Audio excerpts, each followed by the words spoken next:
Hey guys, this is Thomas over here at nursemoneytalk.com. Today I'm diving deep into the world of sign-on bonuses that employers offer to recruit nurses and APRNs. Are they really as good as they seem? We'll explore the good, the bad, and the ugly truths about these bonuses. But first, let's take a step back and talk about what exactly a sign-on bonus is for those of you who might not know. So, a sign-on bonus is essentially a one-time lump sum payment that an employer gives you after you agree to join their company. This bonus is designed to attract new employees and to incentivize them to apply for a job and accept a job after it's been offered to them. Employers use sign-on bonuses to make their job offers more appealing, if you will, especially in competitive job markets where skilled professionals like nurses and APRNs are in high demand. Now, of course, given the explanation I just gave you, you're probably wondering, how much are these sign-on bonuses? The truth is, it varies. From my experience and research for nurses and nurse practitioners, it's usually around a couple $1,000s to about $10,000 or so. This range can depend on various factors such as the demand for the position and the specific employer's budget. I'm sure somebody's going to throw in the comments about how they know someone or themselves got a really huge amount. And that's great if you're able to negotiate that, but the average seems to be about $2,000 to $10,000 or so. Of course, some people get far more than that, and that's fantastic for them. However, it's important to note that not all positions offer any type of sign-on bonuses. This means that while the potential for a substantial bonus does exist, it isn't guaranteed across all nursing and APRN positions. So now you know what a sign-on bonus is. Let's now talk about some good things about it. Let's start with probably the most obvious benefit of a sign-on bonus, the extra money. On top of your regular salary or hourly pay, you get an additional lump sum. For example, if you normally earn $50 an hour and you agree to a $10,000 sign-on bonus, you still get your $50 an hour.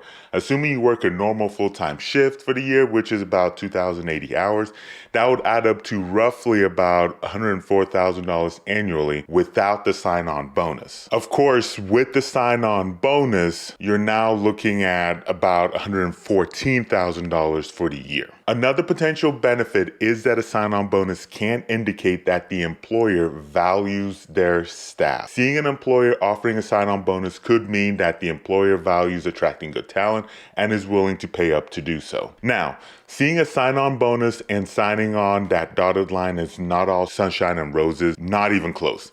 There are definitely some downsides you should keep in mind. The most notable downside to sign-on bonuses is that they come with strings attached, usually in the form of a service agreement. For instance, you might get a $10,000 bonus with a 2-year service agreement. This means you agree to stay with the employer for 2 years in exchange for the $10,000 sign-on bonus.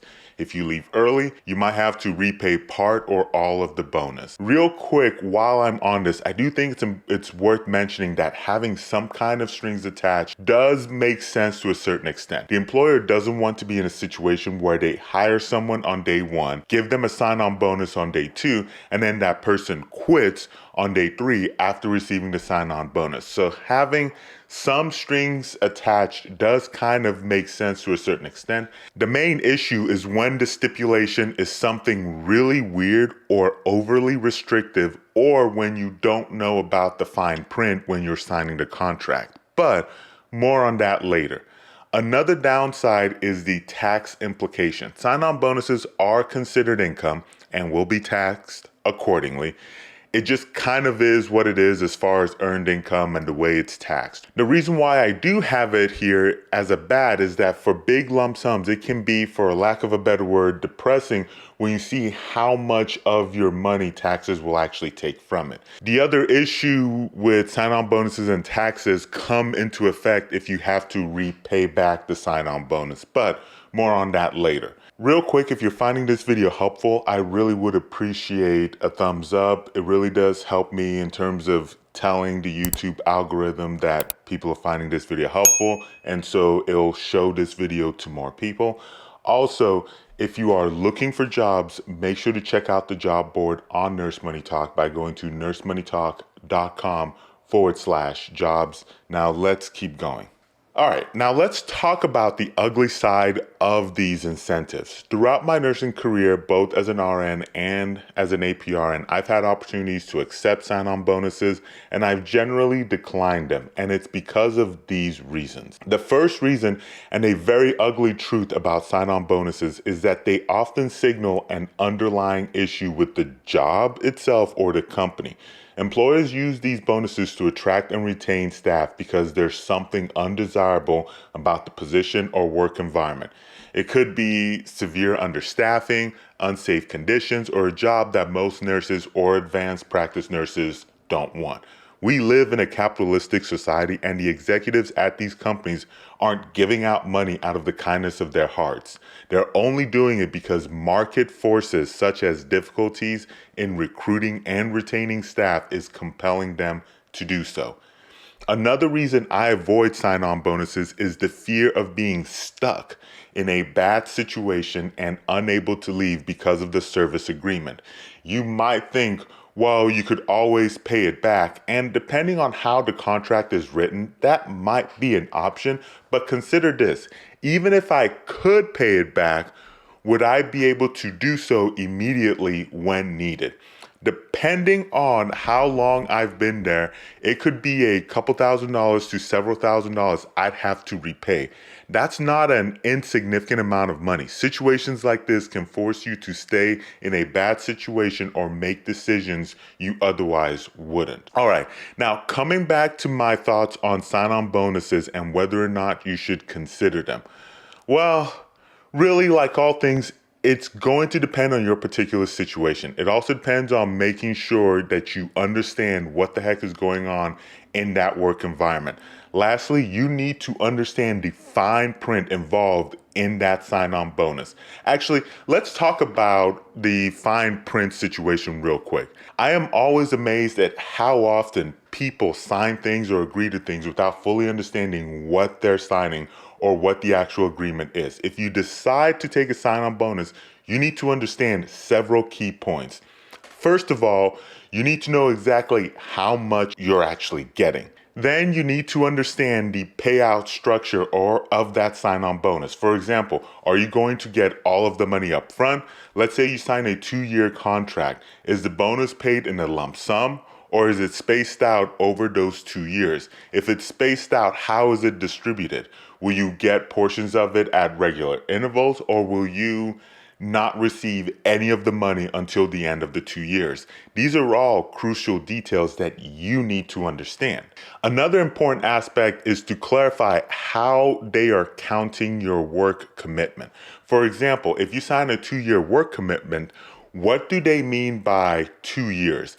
During discussions, they might keep saying 2 years, but what does the contract say? Is it exactly 2 years from your hire date, or is it based on the number of hours you've worked? This becomes important because life happens.